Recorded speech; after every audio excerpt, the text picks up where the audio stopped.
ಎಲ್ಲ ತಯಾರಿ ನಡೆಸಿರುವಾಗ B J ಪಿನ ಸಹಿತ ಒಗ್ಗಟ್ಟಿನಿಂದ ಅದು ಎದುರಿಸಬೇಕು ಅನ್ನೋ ಶಕ್ತಿ ಹೆಚ್ಚು ಮಾಡ್ಕೊಳ್ತಾ ಇಲ್ಲ ಅನ್ನೋದು ಸಹಿತ ಅಷ್ಟೇ ಗಮನಾರ್ಹ. ಯಾಕಂದ್ರೆ ಯಾವುದೇ ಒಂದು ಬೈಂಡ್ ಅಥವಾ ಕಂಡೀಷನ್ ಹಾಕಲಾರದ ಯತ್ನಾಳರು ಬಂದ್ರೆ ಗಟ್ಟಿ ಆಗ್ತದೆ ಬಿ ಜೆ ಪಿ ಇನ್ನಷ್ಟು ಅದರಲ್ಲಿ ಎರಡು ಮಾತಿಲ್ಲ. ಆದ್ರೆ ವಿಜೇಂದ್ರ ತೆಗೀರಿ ಅಂದರೆ ಯಡಿಯೂರಪ್ಪ ತೆಗೀರಿ ಅಂದರೆ ಮತ್ತಷ್ಟು ಪಾರ್ಟಿ ಹೊಡೆದು ಬೆಳೆದಿದೆ ಅನ್ನೋದು ಕೇಂದ್ರದ ನಾಯಕರಲ್ಲಿ ಸ್ಪಷ್ಟವಾಗಿ ಮೂಡಿದಂಥ ಅಭಿಪ್ರಾಯ.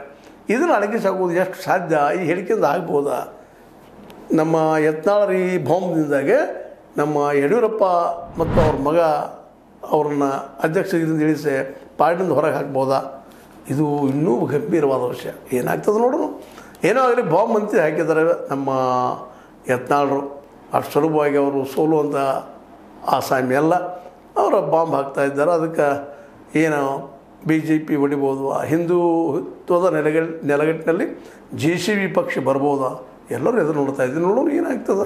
ಯಾಕಂದ್ರೆ ಅವ್ರು ಹೇಳಿದ್ದ ಸತ್ಯ ಅಂತಲ್ಲ, ಆದರೆ ಸುಳ್ಳು ಅಂತೂ ಅಲ್ಲ. ಒಟ್ಟಿನಲ್ಲಿ ಏನು ನೋಡೋದು, ಬಿ ಜೆ ಪಿಯಲ್ಲೂ ಅಂದ್ಕೊಂಡಾಗ ಯಾವುದೂ ಸಜ್ಜಿಲ್ಲ. ಇನ್ನೇನು ಹೋಯ್ತಪ್ಪ ನಾವು ಗೆದ್ದೀವಿ ಅನ್ನೋದ್ರೊಳಗೆ ಮತ್ತು ವಿಜೇಂದ್ರವ್ರಿಗೆ ಹೊಸ ತೆರಿನೂ ಶುರುವಾಗಿ ಮತ್ತು ಬಿ ಜೆ ಪಿಯಲ್ಲೇ ಬಡದಾಟ ಹೆಚ್ಚು ಅವೆಲ್ಲ ಸಾಧ್ಯಗಳಿದ್ದಾವೆ ಅಂತ ಹೇಳ್ತಾ ಇದು ನಿಮಗೆ ಲೈಕ್ ಆಗ್ಬೋದು. ಲೈಕ್ ಮಾಡಿ, ಶೇರ್ ಮಾಡಿ, ಕಾಮೆಂಟ್ ಮಾಡಿರಿ. ಇದಕ್ಕೆ ಸಬ್ಸ್ಕ್ರೈಬ್ ನಿಲ್ಲಿಸ್ಬೇಡ್ರಿ. S60 ನ್ಯೂಸ್ ಇರ್ತದೆ. ಸಿದ್ದರಾಮಯ್ಯದು ಸತ್ಯದ ಕೈಗಂಡಿ ವಂದನೆಗಳು.